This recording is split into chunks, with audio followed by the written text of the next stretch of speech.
Mateus 5,13, leamos. Vós sois o sal da terra. Se o sal vier a ser... Vamos lá, perdão. Estava na memória só. Vou ler de novo aqui com vocês, que interrompi. Vamos juntos? Vós sois o sal da terra. Ora, se o sal vier a ser insípido, como lhe restaurar o sabor?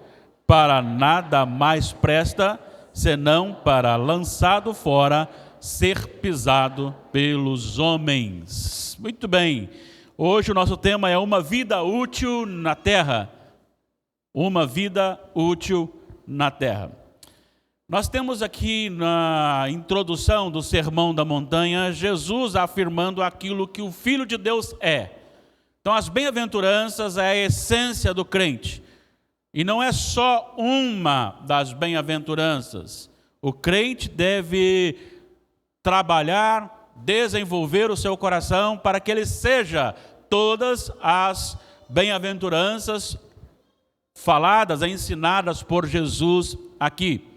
Nós vimos que elas foram colocadas em ordem para nos ensinar algo, não foram colocadas aleatoriamente, mas tem algo de Jesus para cada uma no lugar que está, uma conduzindo a outra, uma como base para a outra. Ao encerrar dizendo a respeito das tribulações, adversidades, das perseguições que surgem na vida do crente e principalmente pelo fato de desenvolver as bem-aventuranças, agora ele expõe a ação. Ele agora fala daquilo que está para ser realizado. Então podemos dizer que sou, por isso faço. Faço porque sou. Isso é muito interessante, está tudo a ver com a teologia da salvação. Você não faz a obra do Senhor para ser salvo. Você é salvo, por isso você obedece ao Senhor.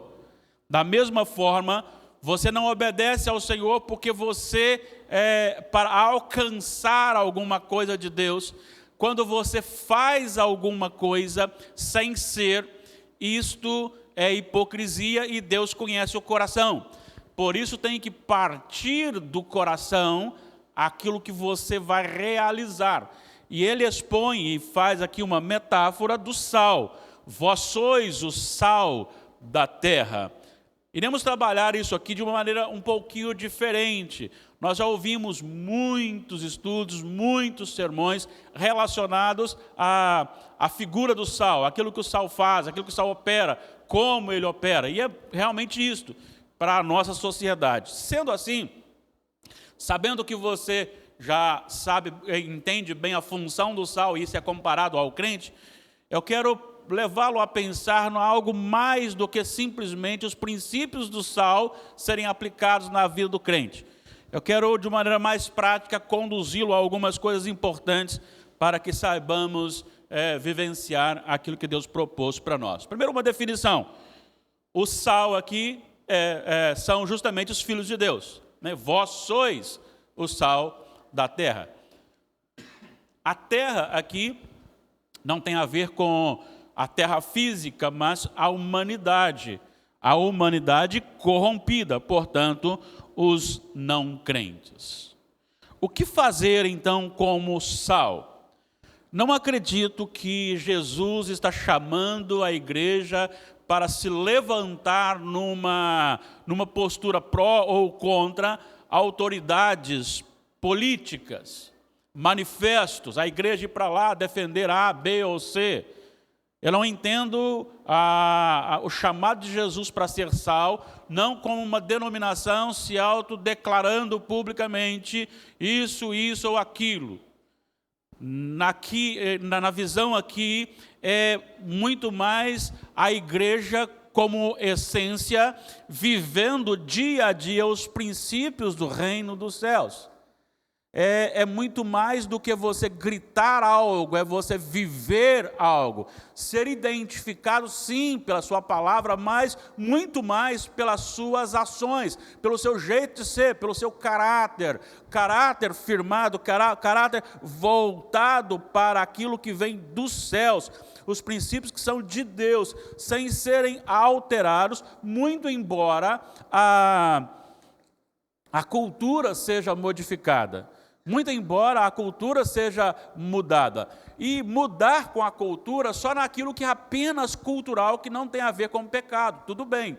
Mas os princípios da palavra de Deus permanecem na vida do crente e ele então vive diariamente governado pela palavra de Deus. Então isso é o resumo de que Jesus, vós sois o sal da terra. Algumas dificuldades que nós enfrentaremos com isso? Sim. E nós vamos expor aqui em três momentos. Primeiro veremos a respeito do mundo, depois veremos a respeito dos crentes, e depois esse conflito que os crentes terão com o mundo e no mundo. Vamos então para o próximo primeiro ponto, que é a questão do mundo. O mundo está num estado deplorável. Vamos lá para a primeira epístola de João, para a gente entender o que é o mundo. Primeira epístola de João, capítulo 5, versículo 19. Vamos ler juntos. 1 de João 5, 19.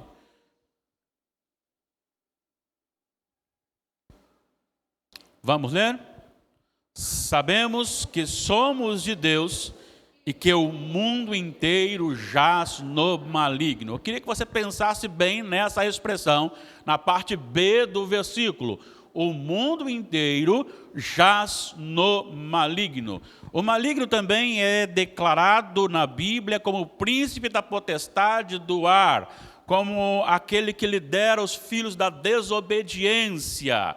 Então o mundo está sob o governo limitado, porém, Satanás é que governa este mundo, em se tratando das pessoas que não são filhos de Deus, ainda não se converteram, estão sob a opressão, a direção e até mesmo possessão do próprio Satanás. O mundo inteiro jaz no maligno, e por isso, todos os seus princípios, tudo aquilo que ele pensa, que ele lança, ensina, realiza, tem como direção as trevas, tem como direção Satanás, tem como direção o próprio diabo.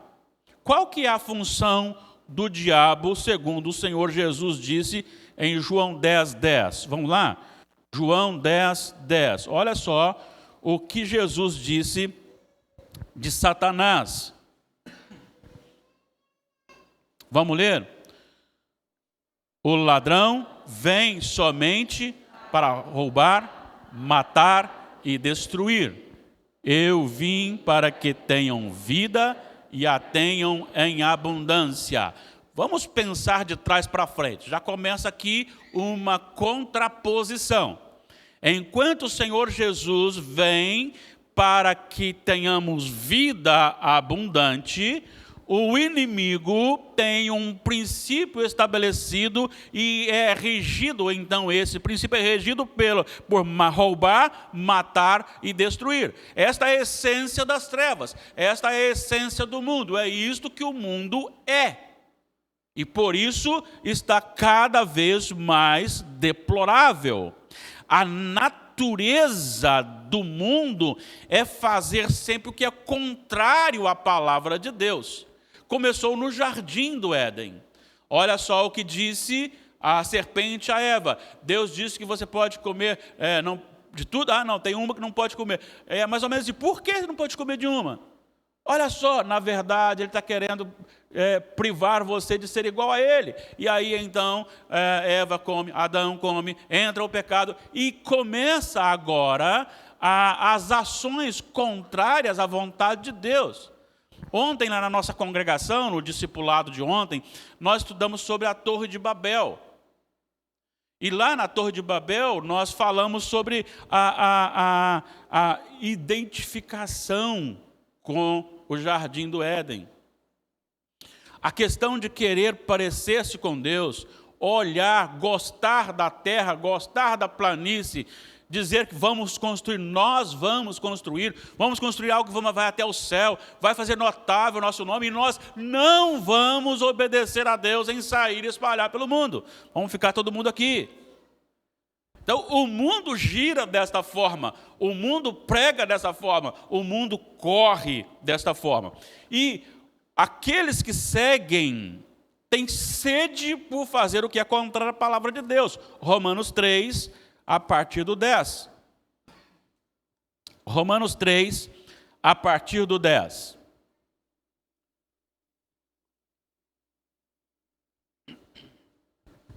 Olha só, ele diz, como está escrito, não há justo nenhum sequer, não há quem entenda, não há quem busque a Deus. Preste atenção nessa expressão.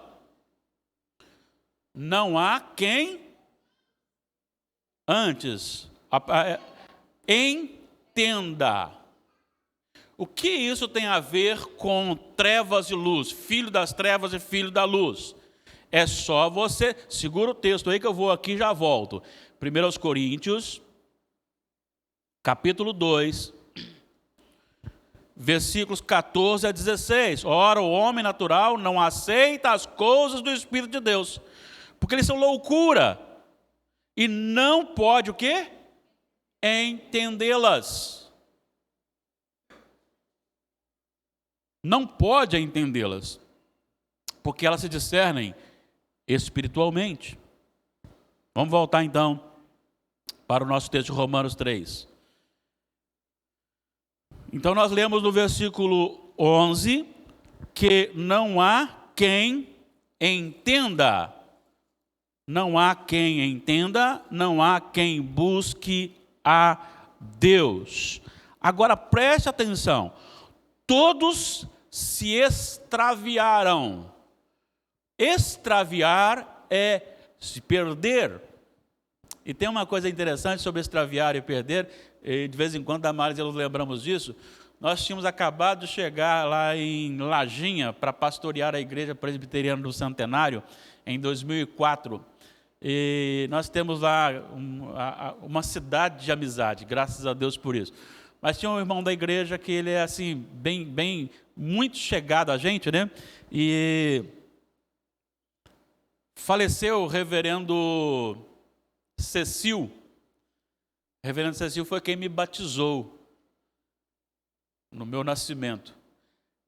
Reverendo Cecil morreu lá em São Paulo e atrasou um pouco a chegada dele. De uma hora para outra tinha já acontecido o sepultamento e tudo mais.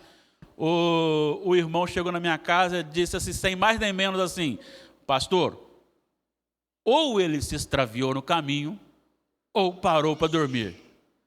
Aí eu tive que buscar na mente, ele quem, né? Porque estava fora de contexto, a gente não estava conversando sobre o assunto. E aí foi então, tá. Aí perguntar, então é ele. Extraviar, errar o caminho, outra direção. Então ele está afirmando aqui que todos se extraviaram, a uma se fizeram inúteis. Deixa eu dizer uma coisa, nós estamos tratando do tema ser útil na terra. E útil é apenas realizar aquilo que nos é devido. E está dizendo aqui que tornaram-se inúteis. Não há quem faça o bem, não há nenhum sequer. Agora preste atenção, a garganta deles é sepulcro aberto, a morte. Com a língua urdem engano, veneno de víbora está nos seus lábios. A boca eles a têm cheia de maldição e de amargura. São os seus pés velozes para derramar sangue. Nos seus caminhos há destruição e miséria. Desconhecer o caminho da paz, não há temor de Deus diante de seus olhos. Esta é a essência do mundo, e aquele que está no mundo vive como escravo deste mundo. E essa faz parte, ou esta é a natureza desses que vivem no mundo. Agora, preste atenção. A tecnologia, o avanço tecnológico na mão de um mundo nesse tipo faz um estrago gigantesco. Quando você pega um mercenário, quando você pega alguém corrupto, quando você pega alguém perverso e o coloca como juiz para julgar, é a perdição. Porque ele agora tem poder e ele usa o poder para o mal. O mundo no mal, com a tecnologia que tem, ele só caminha, e então cada vez mais, a passos mais largos ainda, mais velozmente, para a perdição, para a degradação total. O mundo está num estado de putrificação. Ele está sendo destruído por si mesmo, diante do poder que ele recebe no dia a dia. Então, este é o mundo, esta é a terra, é ali que o cristão é chamado para ser sal. E ele está neste mundo, e ele não é deste mundo, então vamos para o crente. Jesus disse em João 17, vamos para lá, João 17, na maravilhosa oração sacerdotal. Ele está intercedendo pelos discípulos e tanto aqueles ali, claro, e os demais que viriam. Versículo 6, João 17, 6. Manifestei o teu nome aos homens que me deste do mundo. E isto causa grande ira no diabo. Porque Deus nos tirou dele. Ele tinha derrotado, através de Adão e Eva, uma geração que você e eu fazíamos parte. Mas Deus nos tirou do poder dele e nos deu a Jesus. Eram teus, tu nos confiaste, e eles têm guardado a tua palavra. Aí ele continua descrevendo, interessante, porque chega no versículo 9, ele diz, é por eles que eu rogo, não rogo pelo mundo, mas por aqueles que me deste, porque são teus. Você já percebeu uma coisa? 2 apóstolos, os 2 fizeram coisas erradas, assim, de maneira bem intensa e declarada na Bíblia. Um foi Pedro, negou Jesus por 3 vezes. E o outro foi Judas, que traiu Jesus. Você tem registro de Jesus rogando, orando por Pedro, mas você não tem registro de Jesus intercedendo por Judas. Ele até citou Judas, mas ele não orou por Judas. Por Pedro ele disse, Satanás lhe pediu para peneirar, e eu roguei por ti. E Judas ele cita, nenhum se perdeu, exceto o filho da perdição. Há uma diferença, então há um cuidado do Senhor para com os filhos do Senhor. E aí agora vamos para o versículo 11, ele diz, já não estou no mundo, mas eles continuam no mundo, ao passo que eu vou para junto de ti. Pai Santo, guarda-os em teu nome que me deste, para que eles sejam um, assim como nós. Quando eu estava com eles, guardava-os no teu nome. Sabe, isso aqui é maravilhoso. É por isso que os discípulos ficaram assustados quando Jesus falou que ia morrer, que ia ressuscitar e ia para o Pai. Já imaginou? Você ter aquele que está do seu lado, lhe guardando, lhe protegendo, de repente ele fala que vai sair. Realmente dá para perturbar o coração, conturbar o coração. Mas ele continua dizendo aqui, versículo 13, mas agora vou para junto de ti, e isto falo no mundo para que eles tenham o meu gozo completo em si mesmo. Eu lhes tenho dado a tua palavra e o mundo os odiou, porque eles não são do mundo, como também eu não sou. Não peço que os tires do mundo, e sim que o guardes do mal, e aí esse mal é Satanás. Eles não são do mundo, como também eu não sou. Eu queria só que você prestasse muita atenção numa coisa. Muitos crentes gostam de cultos fervorosos, de muita cantoria, e poucos gostam de exposição das Sagradas Escrituras. Muitos crentes ouvem música o dia todo, mas não gostam de tirar 15 minutos para ler a palavra de Deus. Olha só o que Jesus disse: guarda na tua, versículo 14, eu lhes tenho dado a tua palavra. Olha o 17 agora. Santifica-os na verdade. A tua palavra é a verdade. A edificação do crente não vem por outro meio a não ser pela palavra de Deus. E ele está no mundo. Só que este crente que está no mundo, ele foi transformado, tirado do mundo. E ele foi transformado de ímpio para justo, de trevas para luz, de inoperante para operante. O crente passa de cego para um bom contemplador. Antes ele não via as coisas de Deus, mas agora o plano redentivo lhe é escancarado. E não precisa ter diploma. Olha que coisa linda! Que pena que a igreja ainda está correndo atrás de títulos. Normalmente as eleições são dadas àqueles que têm uma função na sociedade, que tem um terceiro grau, que é grau superior, que tem isso, que tem aquilo outro. E o que é realmente essência é o espiritual. Vamos provar isto? Vamos para Mateus. Olha só, e aí a minha preocupação, não estou dizendo que aquele que tem o grau superior deva trabalhar, não deve também, mas não deve ser esse o critério de avaliação e para escolha. Olha só, Mateus 11, 25 a 27. Por aquele tempo exclamou Jesus: graças te dou, ó Pai, Senhor do céu e da terra, porque ocultaste estas coisas aos sábios e instruídos, e as revelaste aos pequeninos. Sim, ó Pai, porque assim foi do teu agrado.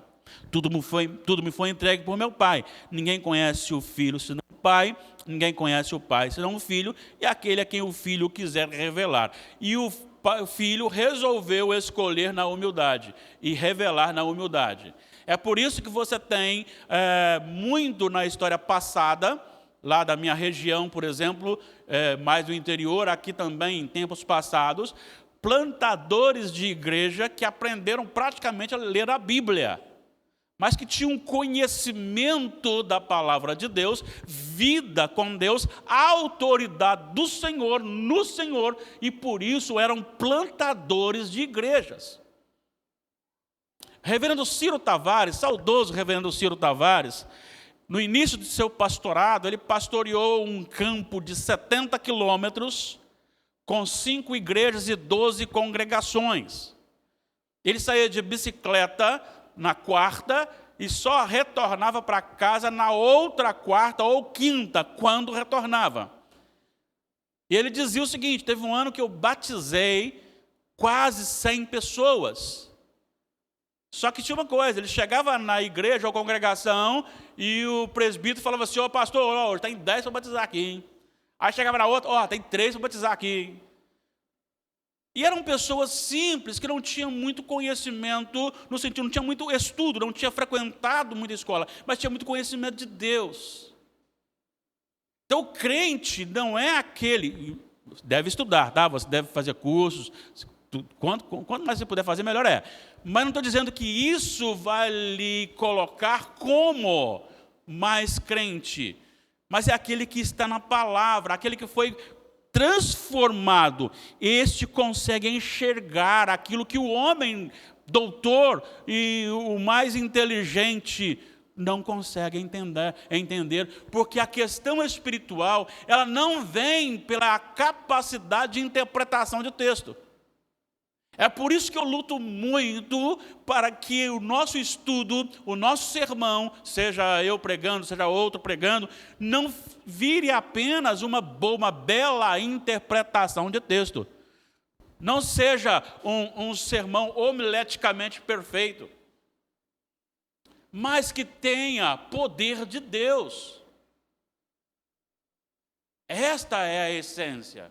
Isso não me tira a responsabilidade de preparar bem o meu sermão, o meu estudo, mas que o Espírito Santo ministre ao nosso coração, porque Ele é quem revela o plano da redenção e liberta o crente deste mundo e o traz para a família de Deus.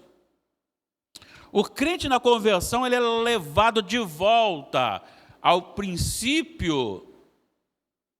E isto é gradativo, mas ele é levado de volta ao princípio. Assim como Adão e Eva, no início, só eram governados pelo Senhor, o crente passa a ser, de forma já declarada, governado pelo Senhor, e num exercício de desenvolvimento e santificação, ele vai fazendo morrer a natureza terrena, que Deus lhe deu a autoridade para fazer morrer.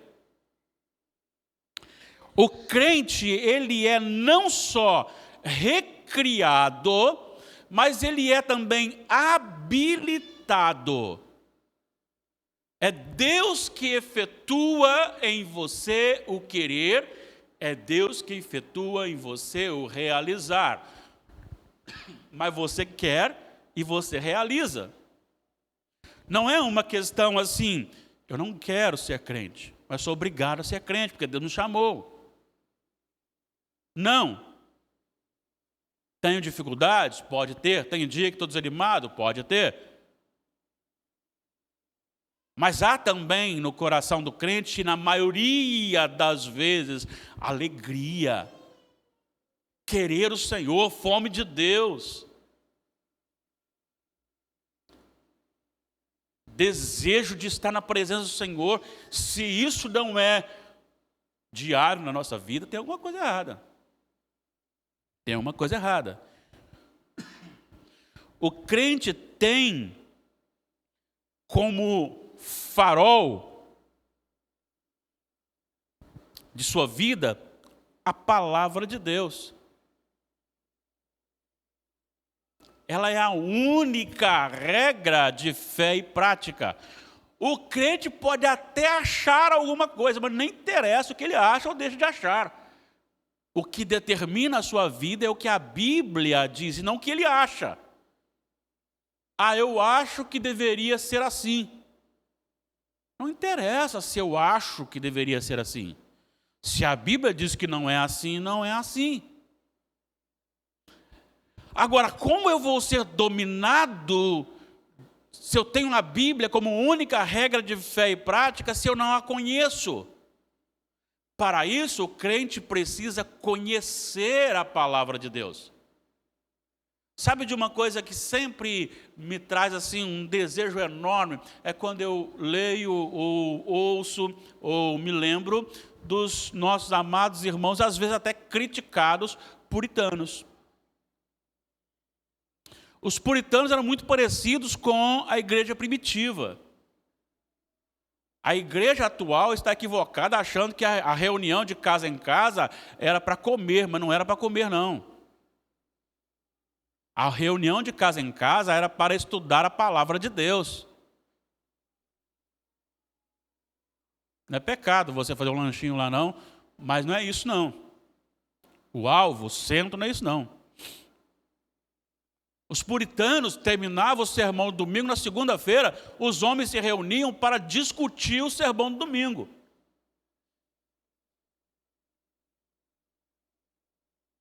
Ah, eu tenho saudade de quem sabe, né, viver nesse período. A gente ter aquela sede de reunir para a gente estudar a palavra de Deus. Tá, vai sair lá uma coisinha? Pode sair, não é pecado não, desde que você não coma demais. Porque nós somos críticos demais com os bebedores e às vezes pecamos na glutonaria. E é triste ouvir que crente virou piada de glutão.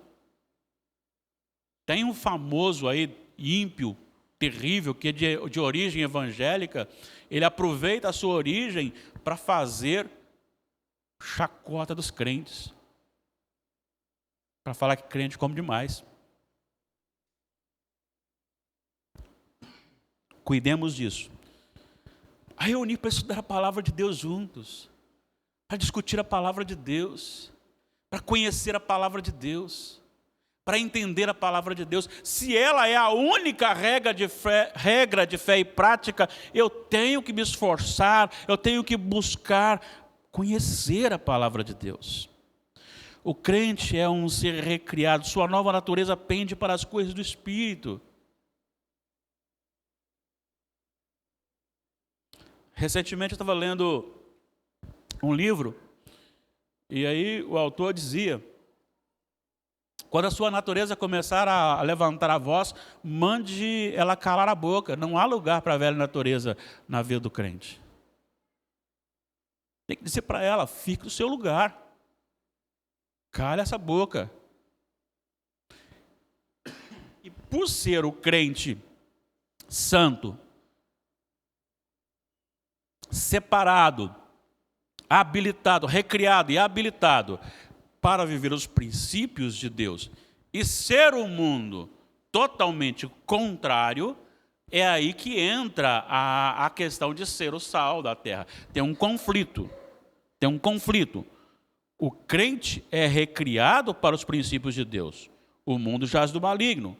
O mundo não é casa permanente do crente. Para de querer investir muita coisa aqui. Tira daqui para o céu. Se Deus está lhe dando aqui, meu irmão, pega aqui e investe no reino de Deus. Participe de bons congressos, compre bons livros. Se tem um irmão lá que não pode ir no congresso, ajude-o. Mas também, claro, de vez em quando sai com sua família também, porque a família faz parte da vida da gente. Diante disso, qual a razão de o crente estar no mundo ainda? Será porque que o mundo ainda existe? Se o mundo é totalmente conturbado, se os filhos de Deus não são deste mundo, por que ainda Deus mantém os filhos dele neste mundo? É aí que você começa a entender algumas coisas importantes. Primeiro, Deus tem um tempo para os seus eleitos. E existem ainda eleitos para serem convertidos. Mateus capítulo 24.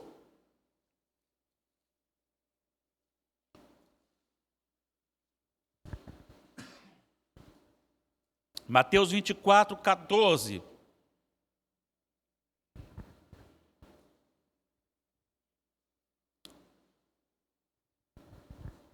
Por que Jesus disse esse versículo?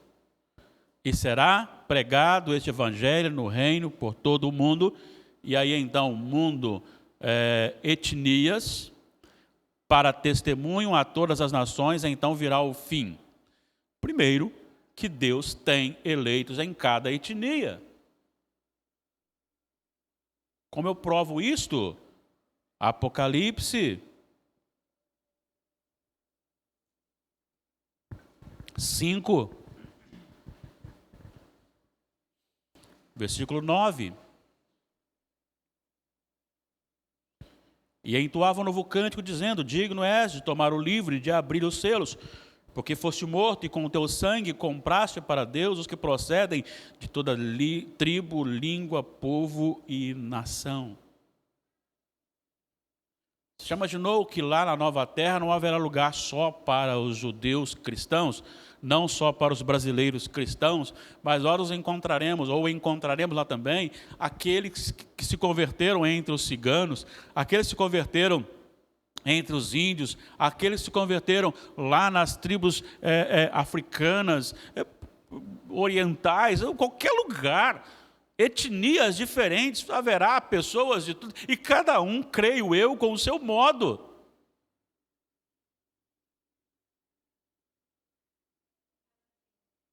Várias línguas.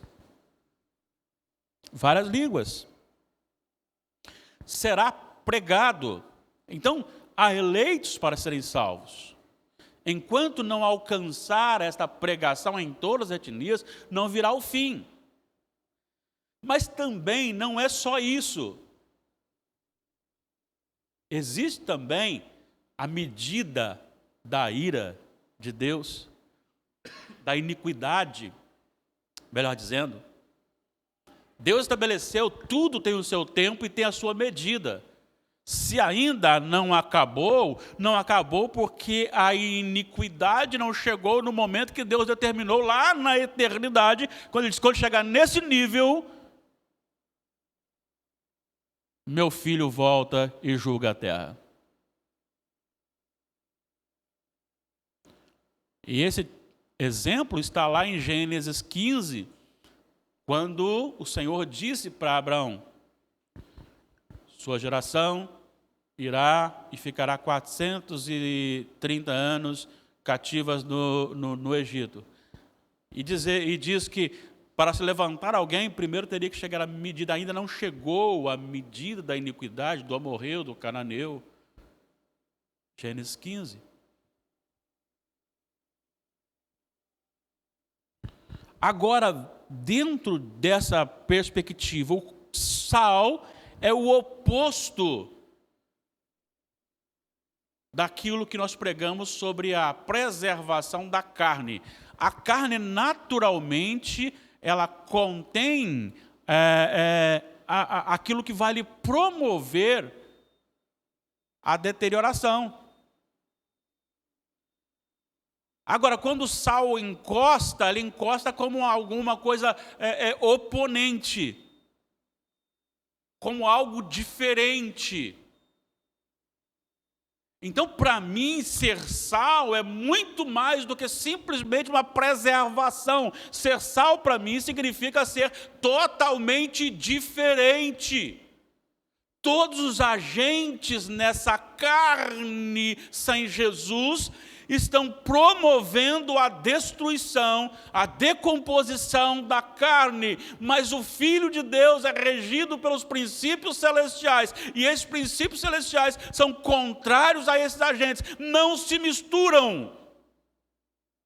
Não dá para conviver de igual modo, não dá para ser igual, porque o sal não é igual a todos os germes ou o que faz a carne ser destruída.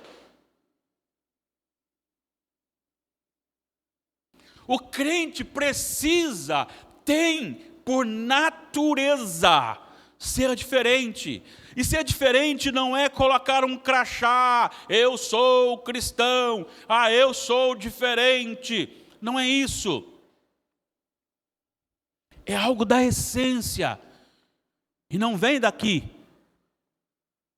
também daqui, mas daqui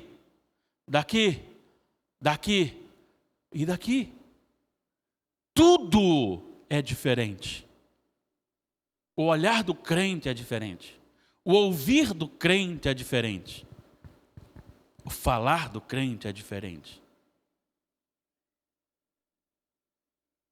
Tem que causar um impacto. Quando você chegar numa rodinha, as pessoas têm que ficar um pouco assustadas.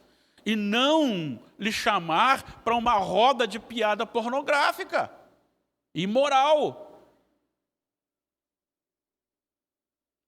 É esta a questão de ser sal.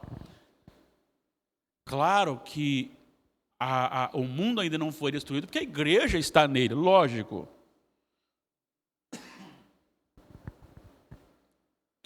O crente é um agente que impede a destruição da terra? Sim. Inclusive, se não fosse o crente, nós teríamos aqui uma totalidade de imoralidade tal que nós já teríamos, a sociedade teria sido destruída. Olha só, deixa eu só falar para você por que em Romanos 1, Deixa eu até ver de que Paulo chama aqui. Romanos 1, versículo 22, Romanos 1, 22. Paulo diz assim: inculcando-se por sábios, tornaram-se loucos. Eu gosto desse texto baseado em Isaías 44, 12 a 17. O homem vai lá, planta uma árvore, rega a árvore cresce, vai lá, corta a árvore, ele tem autoridade sobre a árvore, tira um pedacinho da árvore para fazer a comida para ele, come, ele faz um Deus, depois fala assim: agora você manda em mim. Isso é loucura. Mas você quer ver uma loucura maior ainda que está sendo estabelecida hoje?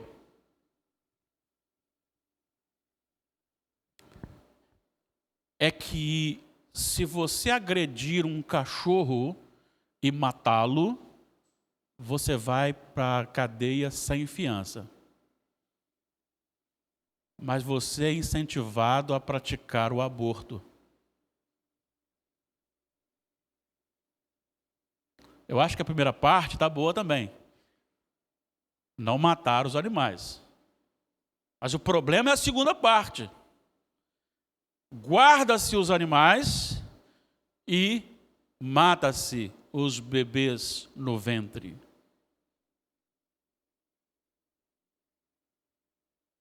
Isso é loucura. Isso é bestial.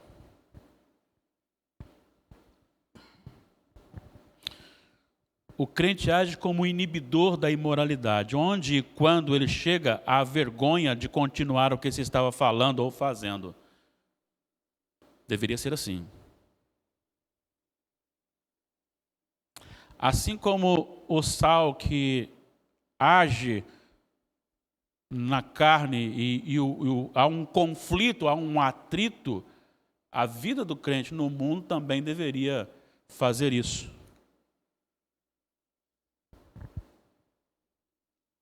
E se nós estamos aqui é para brilhar Jesus. Nós não estamos aqui para ficar ricos, não. A não ser que Deus queira te dar. Se Deus quer te dar isso, receba e usa para a glória dele. Mas não é esse o principal motivo da nossa vida aqui. É justamente brilhar Jesus nesse mundo de trevas. É brilhar Jesus nesse mundo de trevas. Os eleitos ainda precisam ser salvos. Para isso eu preciso pregar a palavra. E aguardar o momento. E até poder cantar: Maranata, a hora vem, Senhor Jesus. Irmãos, eu concluo. Jesus afirmou que somos o sal da terra. Ele não sugeriu para você ser o sal da terra. Ele não disse: você deve ser o sal da terra. Se esforce, quem sabe você pode. Ele diz: vós sois o sal da terra.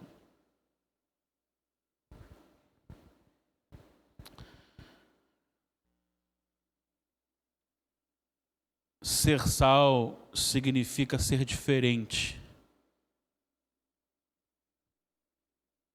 Ter um atrito com o mundo no sentido de valores, de princípios, implica incomodar, justamente por carregar a imagem de Jesus.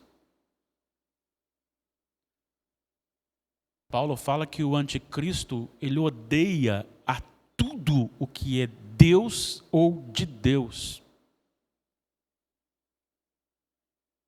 E nós somos chamados para ser justamente diferentes nesse contexto, vivendo os princípios do reino de Deus neste mundo. Não quer dizer que nós temos que sair do mundo, montar lá um monastério e viver todo mundo contemplando a natureza. Não. É lá mesmo no seu dia a dia, no seu serviço. É neste mundo, é ali que nós somos chamados para brilhar Jesus e ser sal. Você é sal ou tornou-se insípido? E a palavra no original para insípido, que vem da raiz morainô, significa tornar-se tolo, estulto. A estulticidade do crente é comparada a um sal que não salga. E Jesus diz que esses se joga fora para ser pisado pelos homens. E aí eu pergunto, estamos salgando? Há uma diferença? Fazemos a diferença? E não é fazer a diferença porque eu estou gritando que eu sou, mas porque lá dentro está em mim o Espírito Santo e a minha natureza me faz agir como um sal neste mundo depravado e em decomposição. Eu espero que você esteja salgando e salgando bem. E se não estiver salgando bem, peça ao Senhor que você quer salgar bem. Você quer ser a diferença. Você quer viver aqui para a glória dEle. Não tem nada melhor do que isso. Viver para a glória de Deus. Deus nos abençoe.